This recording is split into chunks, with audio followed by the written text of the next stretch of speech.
Alright, so this is going to be my video talking about the Mason Radcliffe episode. I won't spoil the name, I won't spoil what happens for now, but these are going to go into reactions and then what I think and feel about the episode. Oh, fucking Liam confronting Mason about the bullying. If they just added a bit more, is it not going to be Tim? Oh, it's Abby. Shit. Whoa, he's been stabbed. Oh, that was just a fucking dream.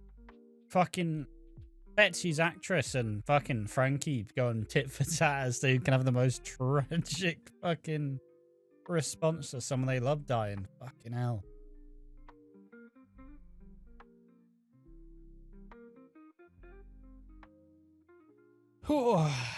God damn.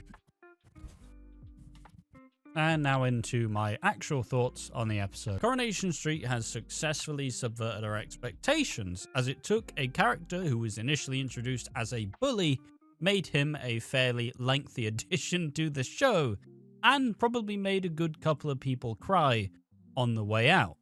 I'd argue it's shades of or Jacob, you know, Damon's son, where introduced, made to be, you know, introduced as a baddie, introduced as an awful person, gets redemption, and then in the end perishes. So today we're going to talk about the Mason Radcliffe death.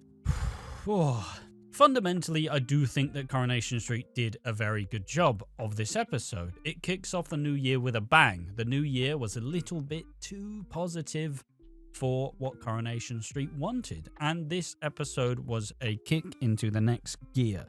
This feels like it was a interesting way to bring the character full circle, as Mason originally came into the show as Liam and Dylan's bully. He was bullying them, making them scared, and at some point lashed out with a knife.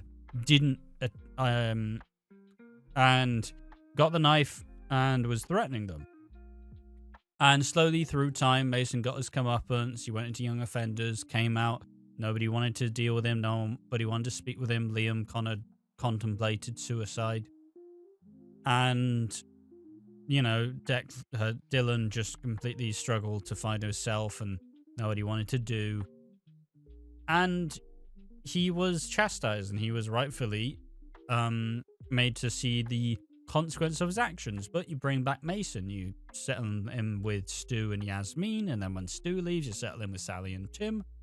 And you prove that Mason, as a character, is somewhat reformed. Yes, he is still that bully who bullied Liam and Dylan, one to near suicide. But then, with a bit of soap magic, you really ramp up the tragedy of what would be his exit.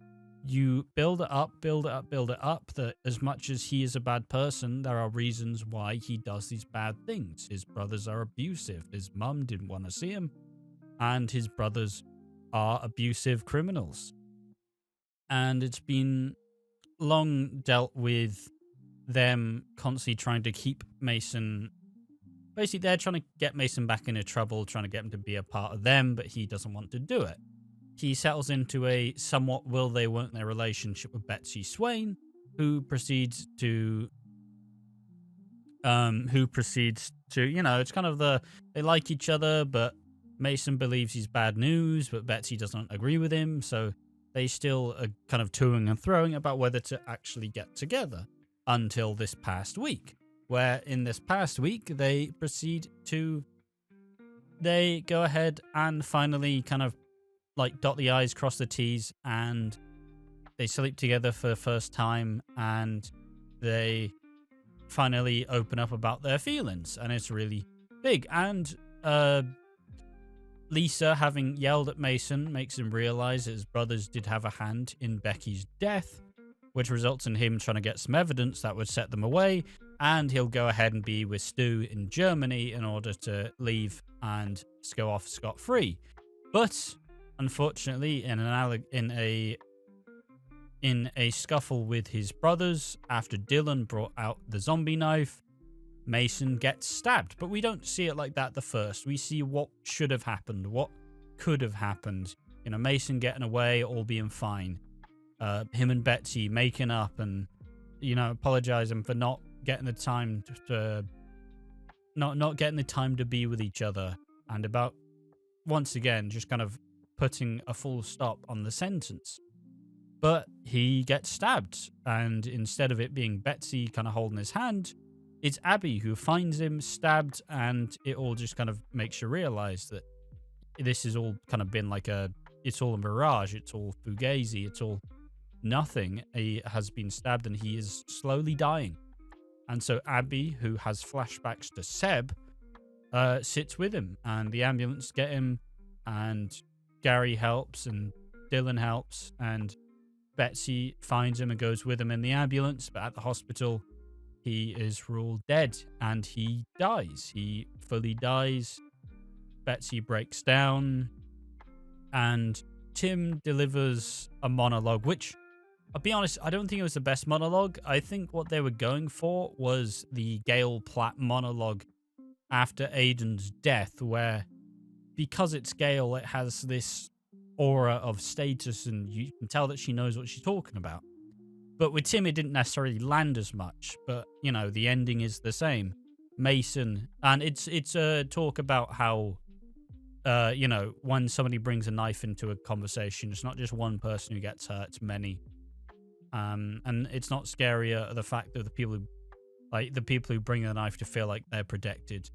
I think it's a very poignant and it's a really strong episode, and one I wasn't expecting to kind of get into as much as I did, because I wasn't really planning on it being a big, kind of emotional beat. I only just saw stuff, and it wasn't really talked about that much as to how important it was going to be, as to how big a deal as it was expected to be. So fundamentally, it's a genuinely very strong outcome.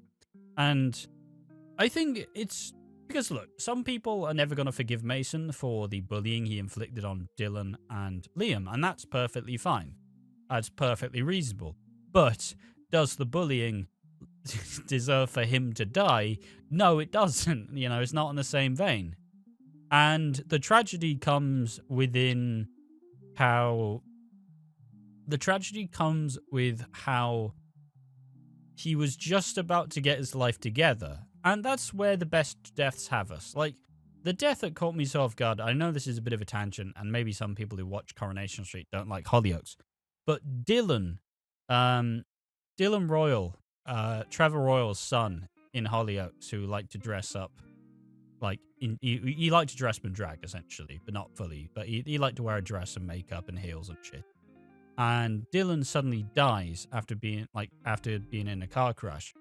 And he dies not knowing that his dad, who he's a complete opposite of, not knowing that his dad loved him. And he was going to tell him because he'd proven himself. He'd realized, he does love him. He just never told him. And the tragedy there is that he's died without knowing how his dad really feels. And the tragedy of this is Mason's died for something that wasn't really, his fault. The knife wasn't introduced by him or his brothers, it was by Dylan. And just as he was about to get his life together, it's suddenly been ripped away as someone decided to be cocky with a knife. But in the same way, Dylan wouldn't have gotten the knife had Mason not tormented him and Liam in the past. It was a measure that he took as a result of Mason's actions. So in a roundabout way, he has somewhat received his justice, but it's now the same thing of did he deserve to die? And I think they've done a really good way of showing this, because I describe this exit as the Jacob exit. Amy's boyfriend, Jacob Hay. Amy's boyfriend, Jacob Hay. He initially was joined in as a loan shark to Harvey, and he was peddling drugs. But when he came back, he changed his approach. He started to settle in. Him and Amy got together, and he was working in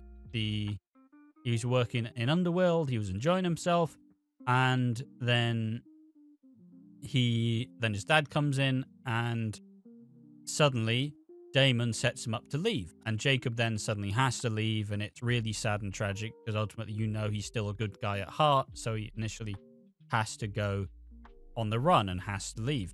Kind of one of those where the contract is ending and you need a way to wrap it up, so you decide to make a statement. Because let's be honest, I made a bold statement suggesting that Mason and Betsy are going to be main characters of this new era, and I for one was completely wrong, as Mason's dead now, and that shows that this was just a transitional character, perhaps a way for Betsy and Lisa to fully realize their differences, both having someone they loved killed for something that wasn't their fault. And I think it's a really strong way to, let's be honest, probably just rounding out the contract. Oh, you got a year contract? Sound. There we are, dead. Because Mason was never, I know I can say this now, but now, with this knowledge, she was never going to be a long-running character. So they made good with a kind of shit situation, a character who may not have been the most liked, therefore a character who was able to be discarded, and probably definitely is one by the new produced Kate Brooks. And with what they were saying, with how they were planning on doing this new era, as I did in the video that got stupidly popular for no reason, they were going to subvert expectations. And subvert expectations, they did exactly. They fully performed on this account. And, because you think, oh, he's safe, he's fine, he got away with it. And then you kind of realize, no, this is what he wanted to happen. He is dead, he is dying, and it's over. They successfully subverted the expectations. They didn't announce it ahead of time. They let it speak for itself, and it's a really important social issue on knife crime. So, all in all, I think this was a really strong episode. It did everything it told it to do. It didn't make me cry, but it nearly made me cry. I think they really did a good job of this, and I will have to give Coronation Street full credit. It is a really good episode, and for a character who no one particularly really loved, probably going to be a lot of dry eyes in the rooms collectively across the world watching Coronation Street right now. So full credit to the new producers. I know I've said some things that may come across as a Coronation Street basher, but fundamentally I do like the show, and this was Coronation Street doing a really good job of what they had. So full credit to Coronation Street, credits to the actors and the actresses. I mean, just want to say, Luca Tool did a really good performance about kind of realizing how, words sometimes aren't enough, and Liam did a great job. I don't remember his actor's name, but he did a great job of saying how, yeah, you may have apologized, but that doesn't change the trauma. That doesn't change what you feel once you've been bullied. It's just a really poignant scene. They could have hammed it up dramatically more just to kind of add the extra bit of potential tears. Betsy and Lisa's relationship ever stronger. Betsy, it's a known fact that Isabel Smith and Betsy's actress, Sydney Martin, they are known to be best friends, and it feels like between Betsy and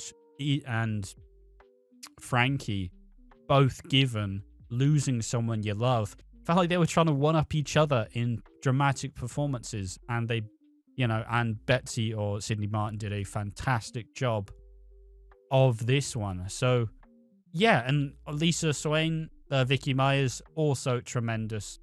The shot where she realizes that it's Betsy crying, where she just breaks herself knowing that she's going through something she's been through before. It's heartbreaking. So full credit. Like I said, the one bit I didn't necessarily like, if I would have changed it, I would give the